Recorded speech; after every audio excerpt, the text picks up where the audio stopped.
right, what's up, everybody? We are back here at the Road to Global Entrepreneurship Week in Las Vegas. My name is Elias Benjaloon. I'm one of the coordinators and ambassadors for this Global Entrepreneurship Network here in Vegas. And I'm super excited to have Derek Richbell join us from Richbell Productions. He's a local videographer, photographer, content creator, personal brand specialist, and you've had a lot of growth over the past couple of weeks. How long have you been doing the business again? About 3 years. 3 years. Awesome. Yeah. And it's been a lot of growth, right? Insane amounts. Yeah. Especially this year, would you say? Yeah. This year, actually, we actually launched a second business with it. Oh, dude, that's great. Well, why don't you tell everybody, in your own words, like what you do and, the two businesses you've got going on. Yeah. So my name is Derek Richbell, of course. Thank you for the introduction, Elias. So first off, I have a production company called richbellproductions.com. And what I basically do with that is I specialize in storytelling for whatever your company is. But we can do everything like weddings, concerts, events, event capturing. But what I love to do is brand development. So today, actually, funny enough, we just launched something called Social Content Masters. Okay. And what we do for you there. You just launched it today? Just today, just a couple hours before here. That's awesome, man. Congrats. Yeah. And the goal for that is we create you a month's worth of content in one day. So we script it, we film it, edit it, and post it. And yeah, no more shots in the dark for you because you tell us where your clients are, and we know we have the tools to find them and to look at what trends they're into, what they're searching, everything. So we take care of it all for you, because the one thing that you don't have, and every entrepreneur knows this, we don't have time. Yeah, so, for sure. Yeah, we got to buy back our time. Mm-hmm. So how long have you been in Vegas again? 8 years. 8 years. Awesome. And where were you before here?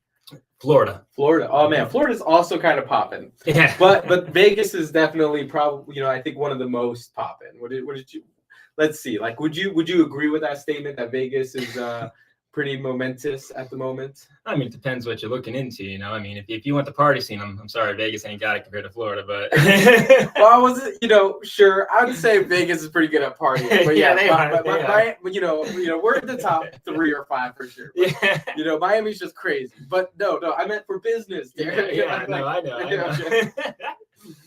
For business, I will say this: Vegas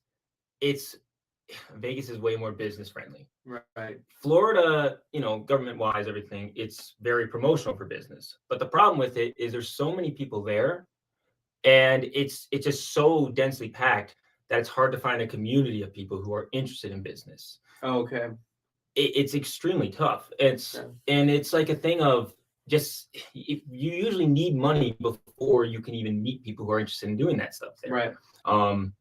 And yeah, I've heard that from multiple people. I know people out there who launch businesses and they say the same thing. Mm-hmm. But Vegas, since it's so densely populated in a close area, right, the community is open, thriving, growing. And it's kind of wild because, like, if you know one person, everyone's just like, what is it? It's like you're always one step away from meeting a person you need to know. Yeah. It's just wild here. Yeah, Vegas definitely has tons of businesses, right? And business leaders, right? I think a lot of some of the top content creators are right here in Las Vegas, which is really cool. But it's not just that. I mean, we're also like the capital city, capital of the world for fun, for entertainment, for sports.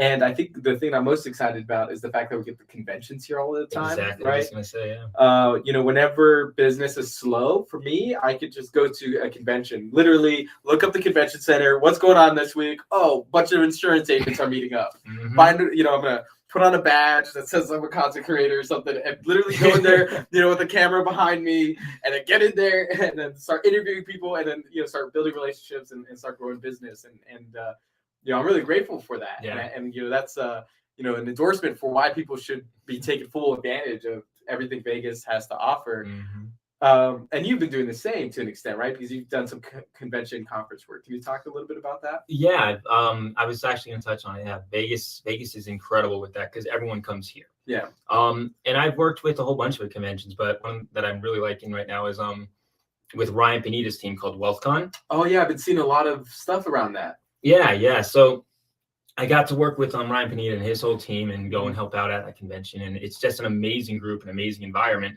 And it's crazy. I got to meet people like Ed Milet, Sean Cannell, and it's just insane.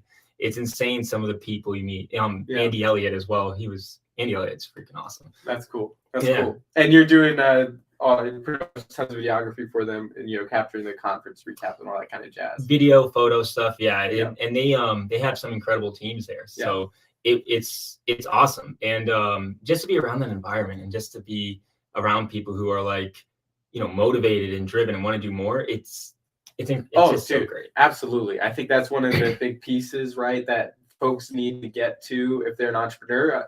Entrepreneurship can be lonely, right? And that's why it's important to surround yourself with entrepreneurs. And that was a big reason for why I started the Promise Startups community, was because entrepreneurship was lonely, and I wanted to be around other folks, and so have people start supporting each other. Exactly. But I got a question for you.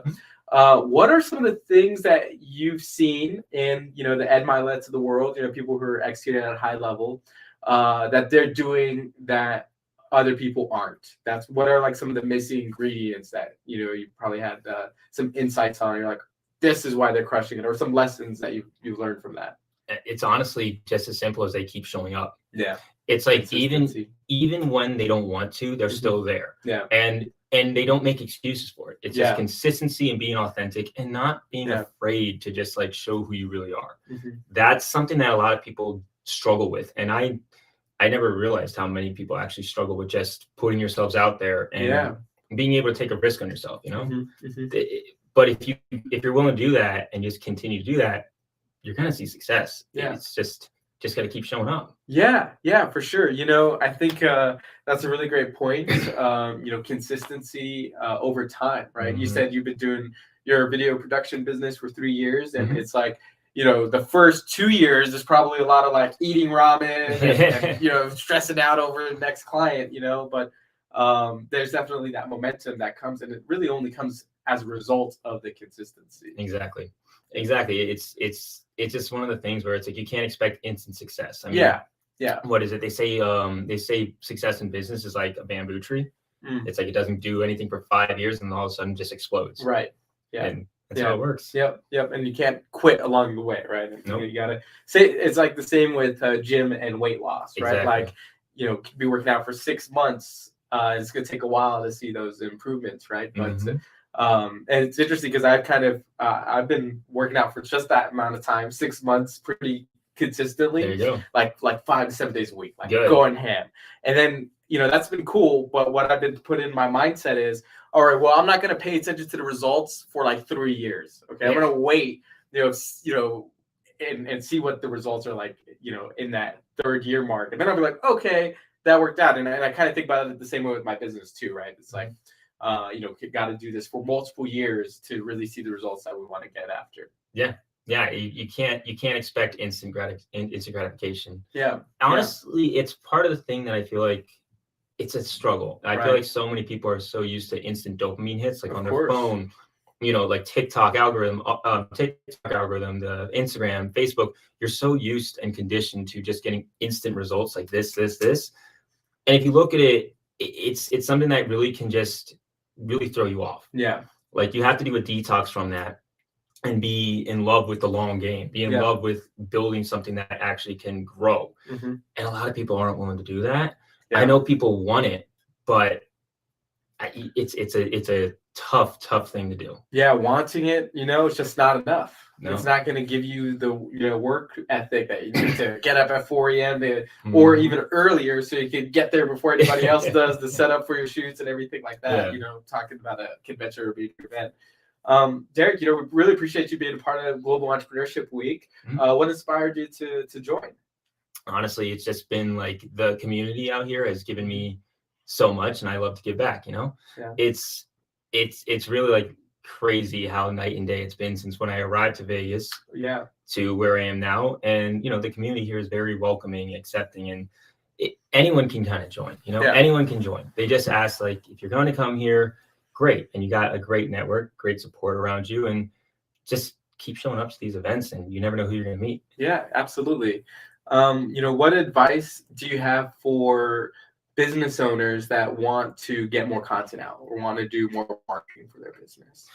I would say, first off, like, ask yourself, are you truly committed to doing it? If you're Right. not, then outsource it. That's Okay, what okay. I think most people probably might say they're not committed to doing it, right? Right. But outsourcing it, do you mean like the production stuff, or do you find folks not even committed to wanting to be on camera? Like, So here's the thing. Like, look at Gary Vee, Ryan Panetta, Ed Milet, all these big people, right? That's what you want to do, right?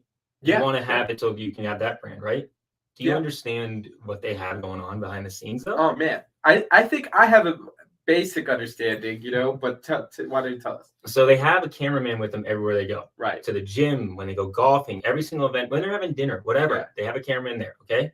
And they keep showing up. They have editors ready to go, and they have that consistency happening. They have a team reviewing and looking at the topics and everything. This is kind of why we built what we built. Yeah.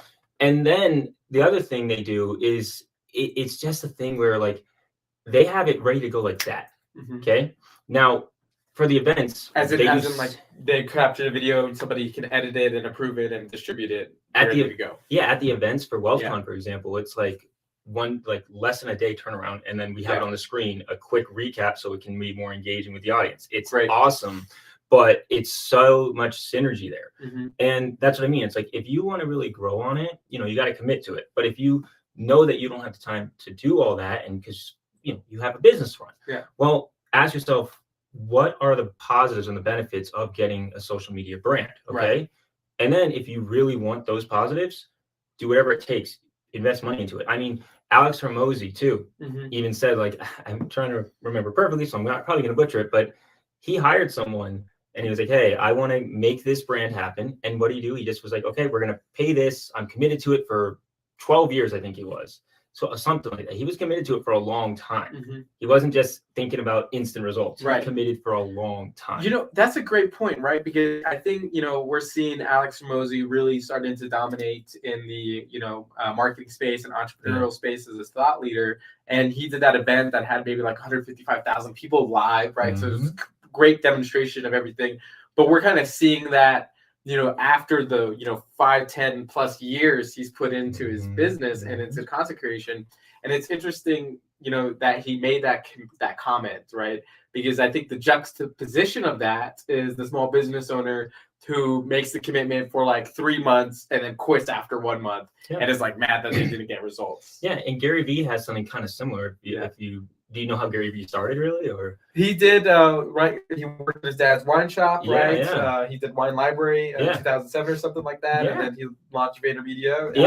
I love Gary Vee. Exactly. But it's the funny thing, because it's like if you look at how he started, it was the quality wasn't great. Yeah, for sure. Honestly, some of Gary's content quality isn't that great today. And I'm still listening to it because he's speaking real facts right now. Yeah, but that's the thing. It's like he focuses in on the message he's trying to deliver, and it's just consistent.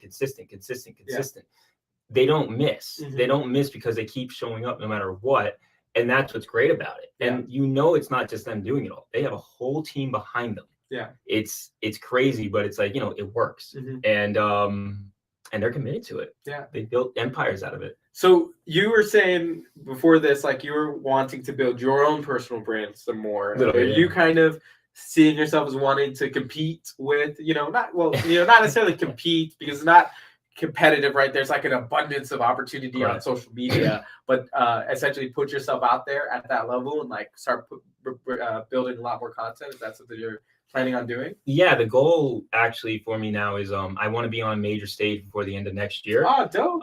Man, that's great. You gotta let us know. Yeah, it's something that I've been getting a lot of like push from a lot of people, and kind of doing kind of a coaching kind of thing with like mindset training and stuff like that. And it's been something that's come up multiple times. And I'm glad I get to help people and really motivate them and inspire them. But it's like I've had so many people push me. I'm like, okay, I gotta make this happen. So what I've also been doing is recording a whole bunch of YouTube videos, and I have like 11 ready to go and thumbnails, and I'm getting that going. And I'm pretty much ready to post. I just wanted to get this new business thing first, one thing at a time. Get this new business thing first, take care of that, and then now it's like, okay, business is ready to go. We're like marketing it. So now I can keep on recording and make it. So I'm hoping to have at least 3 videos a week, and then just edit and post at least post at least once a week Yeah. on a YouTube channel. So Yeah. No, that's awesome. Yeah, Yeah. that's fantastic, dude.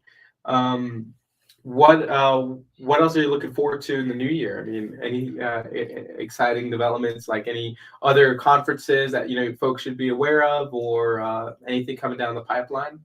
There's a couple of things. I can't say too much about it yet. There's two production companies that my buddies are starting that they say they want me to be like kind of the lead creative director, it seems like. That's dope. So yeah, and it's all wild, but it's exciting. We're talking about it, and there's some crazy opportunities, and yeah, I'm excited for that. I'm real excited for the new thing I just launched, of course. Like, sorry, it's so new. I'm just so excited. Yeah, about dude, that. you said you launched it today. I mean, that's a big deal. Yeah, so just today. congrats. So I'm That's just really cool. super pumped about it. And I'm just excited to just crush it again. I mean, there's been a lot of challenges to overcome this year. So yeah, but to be on the other side of it now and looking where I am, I'm like, man. Yeah, for sure. It's always, it's the end of the year, right? So it's probably a good time. We're gonna have Thanksgiving. It's a great opportunity to kind of like pause and reflect on gratitude and stuff like that. And I've been also kind of thinking really interestingly, like this year versus the same time last year. Yeah. And I'm doing all of the same things essentially, but just a lot more of it and some of it more impactfully and stuff like that. And that excites me, because it excites me for where we're going to go from here, essentially. Yeah. And to keep on that consistent journey and then see what that looks like a year from now, Exactly. Yeah, that's really cool. Let's see. You said your business partner is Fabrice. I want to give him a shout out to tell us a little bit about what he's up to. Yeah. So my business partner is Fabrice. He's a digital marketing expert. He's crazy good with it, and he's just an amazing guy. But the thing that I like about him most is it's just like when he puts his mind down to it, he works just as hard as I do. Yeah, man, he's committed to it, and yeah, we just got good synergy with it. Like some of the videos that we're getting ready to release for the new company, like they're just you can tell we were just having a blast with them. That's the there's so much fun and authenticity in it. Like, man, I'm excited. You don't usually get for like a marketing thing where people are like, I love this freaking video, right? And I've been getting that from a couple of them, so it's awesome. That is awesome. People are excited, yeah. So yeah, I think partnership, collaboration is a really important piece, right? Yeah. I mean, it's a lot easier to kind of go out after that entrepreneurial journey when you have folks that are aligned. And I think a key word there or key phrase is like working as hard as you, right? I can't stand like doing a partnership with somebody who doesn't have the willingness to like sit down and work for 12 hours straight. Like that should be a daily thing, and so that's great that you guys found each other, are collaborating on that piece together. I kind of see business partnerships a lot similar to dating, right? Yeah. I know it sounds super weird. People tell me that all the time, but what advice do you have in terms of like how you kind of navigate your business relationships, and any advice you have for other people that are looking to build partnerships with others? It's kind of the same thing with all relationships, isn't it? Yeah. It's like clear communication. You don't go behind their back and say stuff like right. that. You just make it so you're not hiding things up. You're not hiding things to begin with. And if you're upfront with it, then hey, it should be good. But also you got to ask yourself, just like in a business, like, hey, is this working out? Is it not? Yeah. And don't be afraid to show up for yourself if that happens, Yeah. And that's it. But I realize a lot of people fear that confrontation. You can't fear confrontation. No, for sure. You can't. You have to, prioritize yourself, your well-being, your business's well-being. Yeah.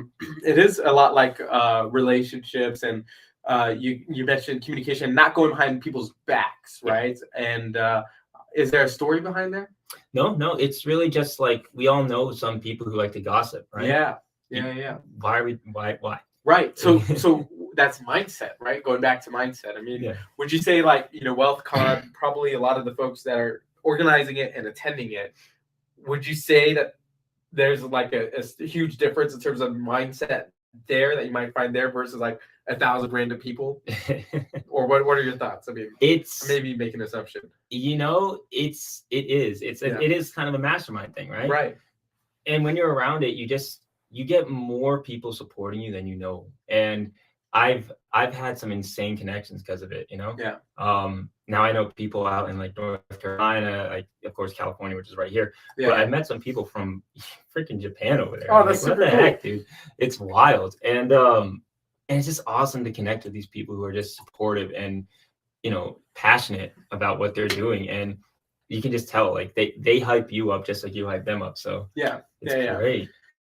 Have you done any like, you know, personal development or like mindset coaching yourself or anything like that? Yeah. Yeah, for sure. That's awesome. Yeah, it was actually a thing I did right when COVID happened. Oh, right. That's Yeah. probably a good time to do that. Yeah, you know, yeah. Because I think a lot of folks kind of went crazy during the, you know, whole having to stay home 24 hours, you know, all week long. So yeah, you know, it's a thing where it's kind of the same thing. It's like if you want it bad enough, right? Yeah.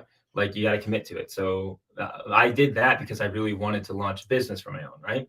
But I always had this mental block, and I was like, why can't I do it? Why can't I do it? Why can't I do it? Didn't feel deserving of it. Did this thing, and it broke me down hard, man.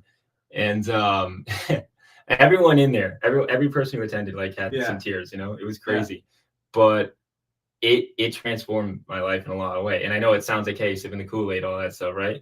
But the truth is, like, it just kind of makes you really look at yourself. Yeah. And you understand where you're like hurt, you know, what you're doing to hold yourself back. And you got to call yourself out on that. Yeah, absolutely. I think, you know, and I think, you know, not all business owners really work on their mindset. You know, there's a lot of folks that have, you know, maybe they've done business for a couple of years and now it's like their status quo. And now they've kind of just gotten into this rhythm and stop paying attention to other areas of life. And that starts setting up like traps for the future or reasons why people don't grow and stuff like that. And, you know, one thing that I was just kind of learning more about was flow states, right? And like, you know, being in flow and then optimizing like for my flow states. And so that was, you know, I quit caffeine 6 months ago. I kind of came back to it for this, you know, broadcast sprint that we're doing. That happened. But the reason why I bring that up is because when I quit caffeine, I needed like to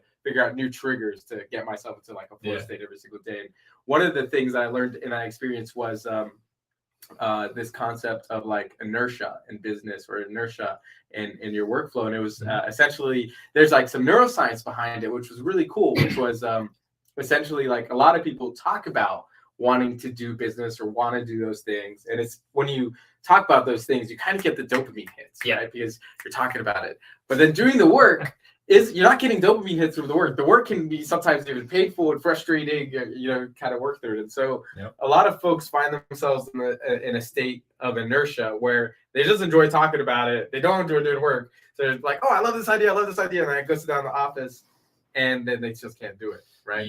And so I thought that was a pretty cool lesson in understanding flow state. I mean, you talked about dealing with procrastination yourself. You know, how'd you overcome it? It's kind of funny because like I love what I do, and I've loved doing this stuff since as long as I can remember. Launching a business has been a dream of mine since I was like in first grade, or even younger than that, probably kindergarten. Honestly, that's awesome. Were you a kidpreneur or like entrepreneur as a kid? Or no, I was a brat. Oh yeah, you were. Okay. I was a brat. I was a terror. Oh man. But so you paint the town red in Florida, dude. I was. Oh boy. But it was just I just saw some incredible things. Like I really admire like people like Martin Luther King, and you know, like I love philosophy and seeing all this stuff. And I just saw a different path. And so I just always thought like, man, people who do something different, people who actually change the world, that's so cool. And so, you know, how I deal with the procrastination thing too, to get back to your point, really, is really a thing of like, I just always have that dream, and I've had it since I was a kid, right? So I'm like, okay, how bad do I want it? How bad do I really freaking want it? And dude, I'm terrified most of the time when I just act. Like I'm like out there like talking about what I do and going and networking. And I remember like the first time I quoted someone like I quoted them like a $5,000 budget, you know? Or $5,000 for a shoot. Guess what? They were like, okay. I'm like, wait, what? That's solid. It's crazy because you don't think that's the thing you can do, but then when you do it and you give yourself a shot, you're like, damn, you know? And you just got to kind of get used to being scared with it, you know? And when you're procrastinating, you just have to call yourself out. Always call yourself out. Not enough people do that. You have to hold yourself accountable, right? And hold yourself accountable. And as you become a business owner and you have employees and clients and stuff like that, you're essentially putting yourself to be accountable to other people, right? You're volunteering yourself to that. And so I think that's definitely a big part of like leadership and growing into that. But going back to the anxiety and the fear piece, it's so interesting that you mentioned that, about being terrified. Sometimes I kind of have that feeling too when I come back from doing a crazy dope thing, and then I'm like, whoa, I can't believe I just did that. Like, that scared the crap out of me. But in the moment, I'm just like flowing, right? And then when I'm like home alone and I'm like reflecting, I'm like, oh, I just did that. But I think it's like the emotional pieces, excitement and anxiety, they're the same coin. Exactly. Right? And so like whenever you get that scared moment, you go, no, I'm actually excited. Like just reframe into excitement. And that's a big help. Yeah, it's also just a thing of just like kind of realize like there's no growth in comfort. There's no growth in comfort. And a lot of people seek that, but it's like if you're not happy where you are right now, right, you got to call yourself out and be like, okay, I want to grow. I want to make a better situation for myself. I want to make a better life. Okay. You can't be comfortable then. You have to go and do different things. And most of the time you're only scared because it's new. Right. Unknown. Yeah. Kind of like imposter syndrome in a sense, but it's only new. It's only scary because it's the unknown. Right. But like, I mean, Elon Musk said it best, like he insanely successful, right? Yeah. He said before, he doesn't know what the hell he's doing. He just kind of goes with it. Just figuring it out as you go. I think everybody's doing that. Yeah. So this, I guess that's, it's interesting. It will probably bring some like sense of reassurance to half of the people watching, and then overwhelm to half the other half. And so again, just depends on how you look at it. So, who are some of the like influences that you're paying attention to, like any podcasts you listen to on a regular basis, to just kind of get that new exposure, new direction? So I found there's two in particular that I really like, but I'm also gonna mention like Mindset Mentor by Rob Dial. Oh, okay. And man, that guy's great. That guy does amazing stuff, and it's wild. Like I love the little check-ins that he gives, but it also was a big inspiration for me to launch my own personal brand, because I'm like, man, what he's saying I can relate to so much. I understand this, and to see that he could make something out of that, I'm like, why can't I? So that's exciting, and I see a lot of potential in it, and I'm excited more for that. And then My First Million. Okay. Who is that, a book or a podcast? It's a podcast. Oh, great. So interviewing millionaires about their first million generator? Kind of like going in and seeing like what they do and how they got their first million, and what their mindset is, what it does. So Mindset Mentor helps you with personal growth and personal development, right? And then My First Million kind of changes the way you view the world, because it makes you kind of look at it in a way of, what problems are there? How can I do this differently? What can I do to solve a problem that is like kind of crazy and different? And it's wild. Some of the stuff you hear up there are just insane. Give me one of them. What's a big one? Well, the one recent one that I found out was like someone made like multi-millions off of a company that just sells egg cartons. And here's the thing, she bought it from someone else. And she also they sell acorns? Egg cartons. Oh, egg cartons. Yeah. Oh, yeah. She bought, and I guess their customers are farmers. They're like, I think they're doing more now. Yeah, it's mainly like farmers and people who sell eggs and everything. But she bought it from someone else, and she went to, I forgot what university she went into, but I'll say this: the person who bought it and everything, she went to like Ivy League school, or like something equivalent to Harvard or something. She didn't even take the SAT. She had someone else take it for her. Oh, dang.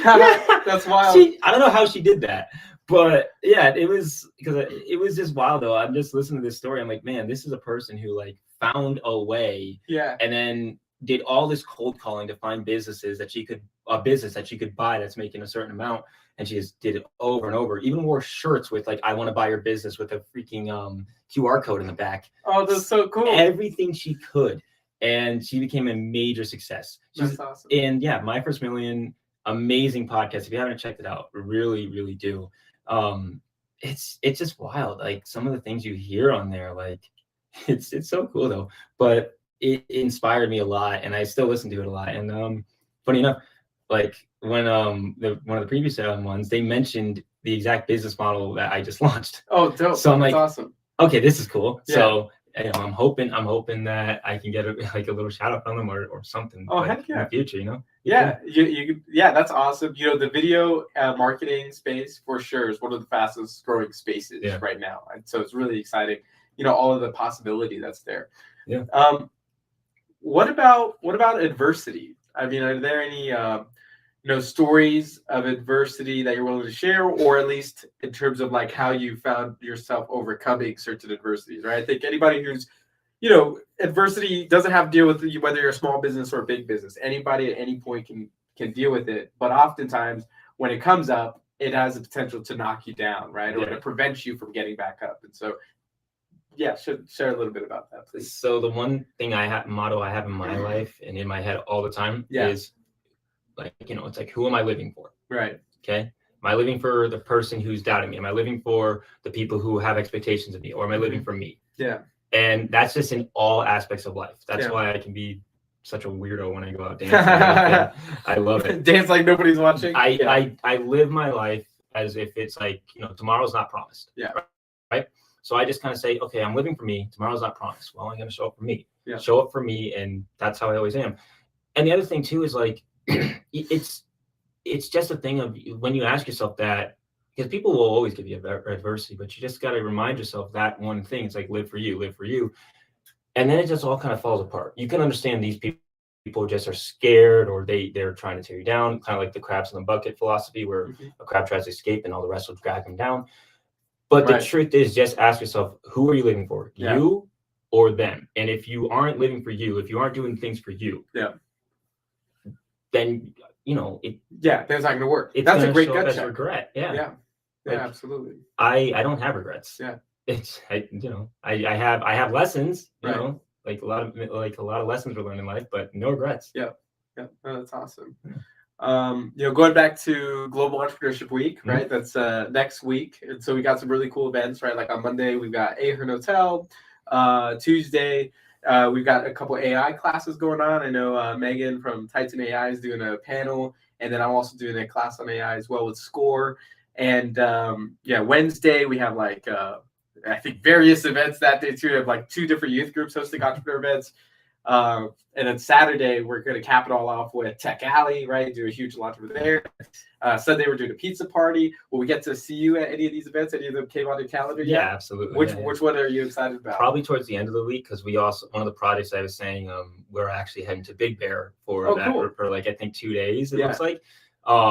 And it's just going to be like, I think only me and 2 other guys, and then we're just going to go and get this project going. And one of them is Fabrice, who's coming with me. So, hell yeah. It's. So you guys are going to Big Bear just to like hunker down and get a bunch of work done? Yeah, pretty much. Great. It's gonna be nice. We're gonna enjoy the views, Yeah. I mean, I'm gonna go, of course, be landscape photographer mode too. Yeah. But yeah, we just found out about it, spontaneous thing. I'm like, cool. What? Okay, cool, let's do it. So it's exciting. It's real exciting. Like, so, but I will be there probably a little bit every day after, because my goal is to keep showing up and do everything I can to promote my business, but also help promote other people's business. And it's exciting to be able to do that. I actually have some people I got to connect more with. So for sure. No, that's awesome. Well, cool. Looking forward to seeing you again next week. What else do you want to share? Like, what else do you want to talk about that you didn't get a chance to mention yet? Like, here's one thing. It's kind of a thing of like, I want to kind of challenge people if, people are viewing this, like I want to just kind of challenge people to like really look within, right, and ask yourself, what are you holding yourself back from? What are you counting yourself out for? And why aren't you living the life that you want to live? What's the reason? What's going on? And then just kind of ask yourself, what can you do to fix that? There's a lot of people who want to make excuses, but you shouldn't be doing that to yourself for your own happiness. It's like, I've seen people who have had like no money in their bank account, families, everything, right? All the toughest situations, and they've succeeded beyond their wildest dreams. Yeah. And I've seen it time and time and time again. Is it easy? No. Is it going to work out perfectly the first time? No. It's not about that though. Just ask yourself, when you get to the final day that you're on this earth, right? Do you want to leave with regret, or do you want to leave knowing that you did everything for yourself? So I want to just kind of challenge people to be like, look within and call yourself out. Yeah, I love that. That's really great, Derek. I think, and we both worked on our mindsets for a good amount of time and stuff like that. But I still remind myself of that specific one. Anytime in any area of my business or personal life, if I feel like I'm about to make an excuse, I stop myself like, nope, that's not good enough. Like it's actually, hold accountable to it. Like, what could I have done better? What could I be doing better so that we could be learning? Because otherwise those L's, don't have to be losses. They can totally be lessons. Exactly. So I love that. You guys have been challenged by Derek, and we hope to see you next week. And Derek, really appreciate you coming out to this Road to GW broadcast with us. My pleasure. Thanks for having me. Yeah, cool. All right. We're still live, but I'm going to go ahead and take us off the air here in a second.